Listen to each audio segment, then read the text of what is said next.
Alors nous sommes en direct et vous avez la possibilité évidemment de réagir tout au long de ce magazine. Et vous êtes d'ailleurs de plus en plus nombreux à le faire, notamment sur notre page Facebook. 6h44, voici donc la une du quotidien Le Soleil de ce jeudi. Le Soleil qui revient sur le défilé du 4 avril, abordé évidemment lors du Conseil des ministres. Forces de défense et de sécurité poursuivent la modernisation des casernes et de l'équipement. Promotion des PMI-PME, initier des concertations élargies, la visite officielle du président portugais les 12 et 13 avril. Voilà donc quelques points évoqués hier en Conseil des ministres. Coach Tandara, peut-être très rapidement, le chef de l'État insiste sur le fait qu'il faut poursuivre la modernisation des casernes et de l'équipement. Hier, on parlait sur le plateau de construction de casernes également pour les sapeurs-pompiers, de cantonnement pour la police et tout ça. C'est important qu'on modernise, n'est-ce pas? Oui, mais c'est vrai, excellente nouvelle, puisque ça, c'est véritablement une autre montée en puissance.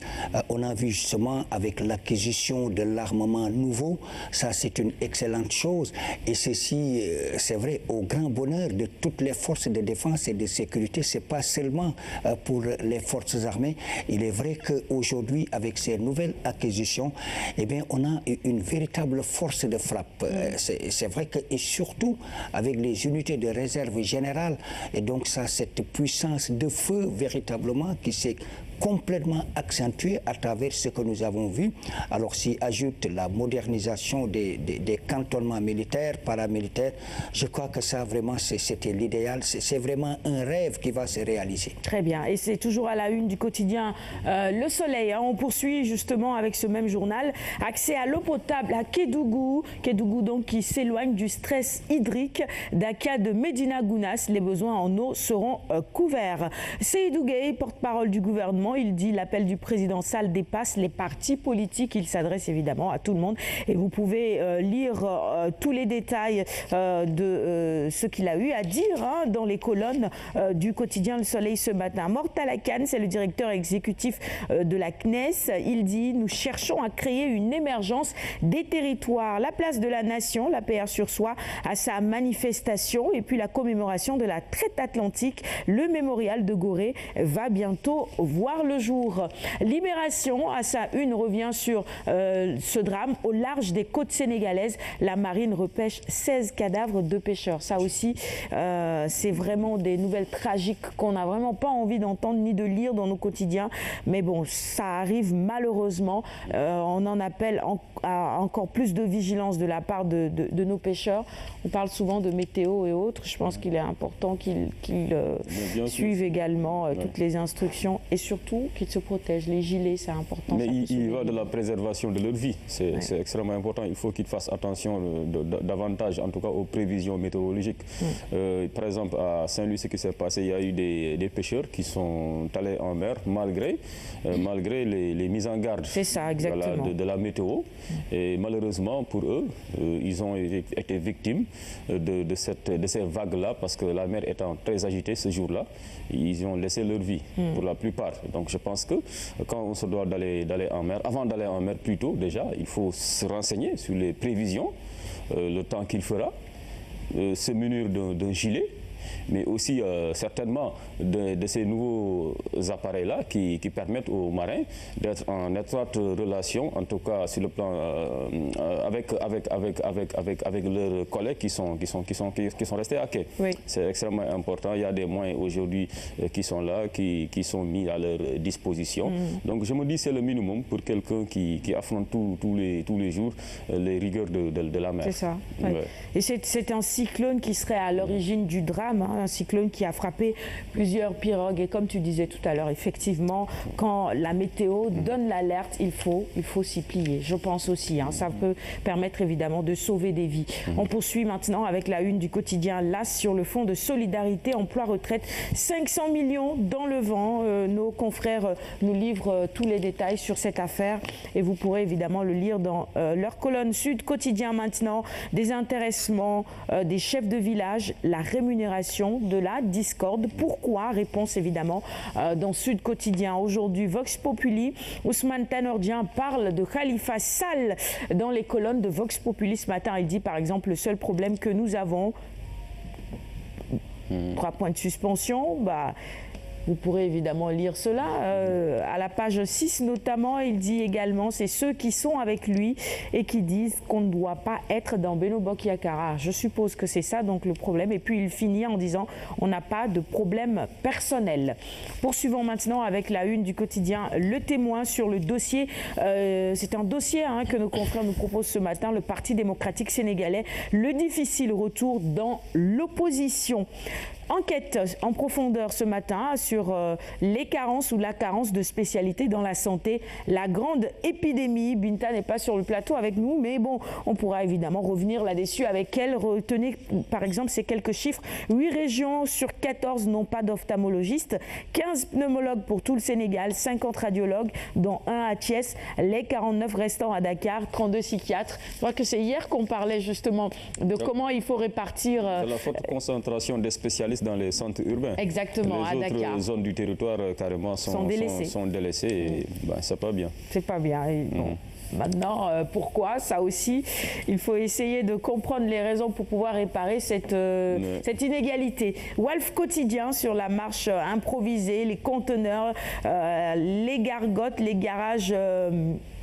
les garages mécaniques. Dakar, capitale de la pagaille, selon nos confrères de Walf Quotidien. Bon, c'est vrai qu'à certains endroits, on peut se poser des questions, mais est-ce qu'on est pour autant une capitale de la pagaille? Bon, voilà, je ne le pense pas tout à fait. Je pense que bon, c'est vrai qu'on a quelque chose à revoir, mais...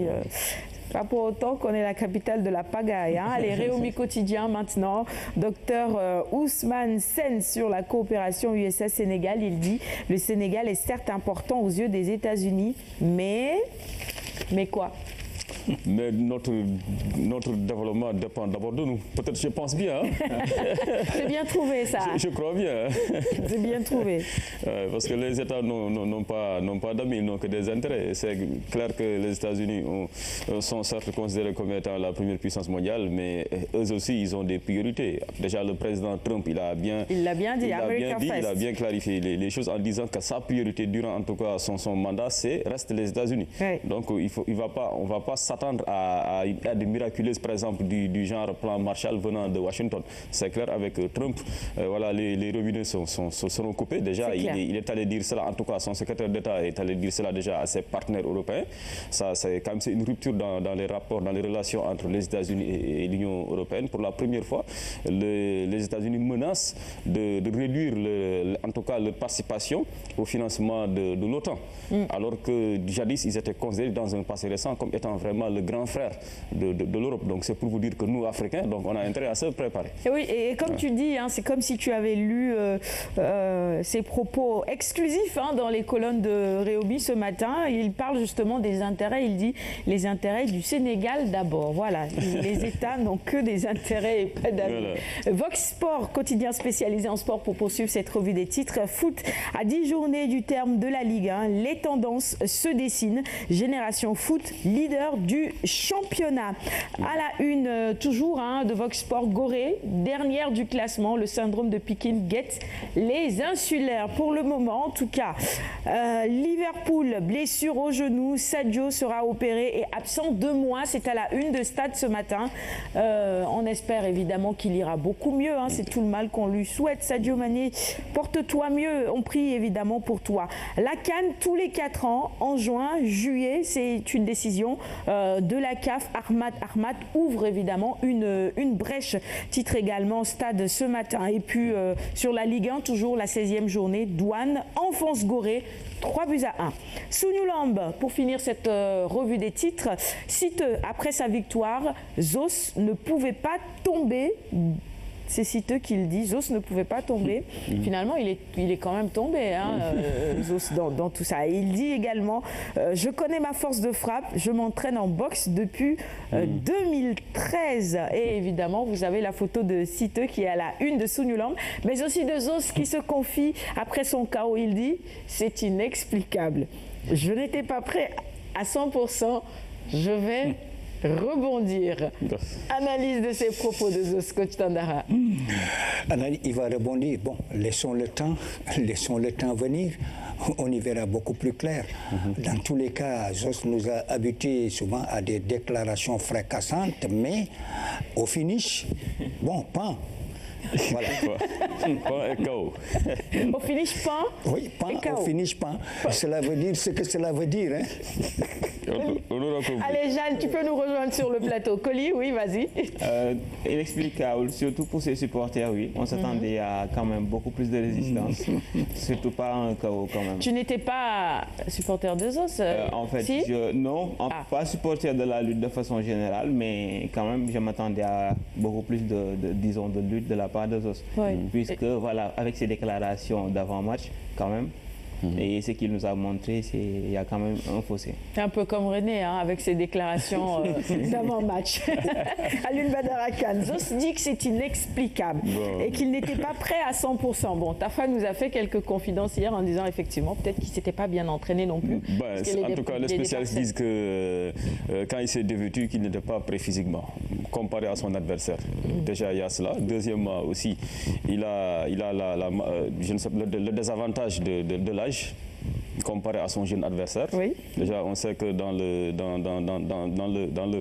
sport de haut niveau, surtout pour les sports de combat, bien souvent l'âge l'emporte, en tout cas sur l'expérience. Hein. Donc plus on est moins âgé que son adversaire, plus on a des chances de le terrasser. Oui. Autre chose aussi, Zos, bon, c'est pas un secret de polichinelle. Il n'a pas une bonne garde. C'est pas son premier KO. Il en est déjà il en a déjà subi 3 déjà avant de rencontrer Siteu. Donc ça fait ce 4. qui en fait 4 KO quand même pour un sportif de haut niveau, pour un lutteur. Donc je pense que déjà il a intérêt à travailler cet aspect-là. Oui. Même si le temps qu'il reste quand même dans l'arène est compté. Hein, parce que déjà c'est un peu la génération intermédiaire juste après celle de Tyson et autres. Certainement il est en train d'être poussé vers la sortie par les jeunes, à l'image des jeunes comme Siteu, Modou Anta de Thiès et d'autres. Hein. En tout cas, voilà, c'est un bon showman, mais quand même par rapport à son palmarès, je crois que déjà ça commence à pâlir un peu, oui, parce que j'ai l'impression qu'il a aujourd'hui plus de défaites que de victoires. Bon, en une vingtaine de sorties, non, il en a accumulé quand même des défaites. Oui. Il en a accumulé des défaites. Voilà. Bonjour Jeanne. Alors moi je pense que pour un lutteur quand même, après une défaite, de dire que je ne m'étais pas bien préparé, bon... Ça aussi, hein? Ça, à chaque fois, c'est la même chanson. À chaque fois qu'il tombe, il faut voir la une des quotidiens. Ils disent, bon, je n'étais pas préparé, j'avais une blessure au genou ou à la cheville, j'avais fait un choc, j'étais tombé lors des entraînements, donc ils nous sortent. Et jamais je n'ai vu un lutteur, par exemple, gagner un combat et après dire, pourtant, j'avais une blessure au genou. Ouais. Donc tout le temps, on cherche des excuses. Alors, je pense qu'il faut bien se préparer parce que l'avantage que nous avons, que ces lutteurs ont, c'est que les combats sont préparés au moins 3 mois avant. Ils savent qu'ils ont des combats, en tout cas pour la plupart.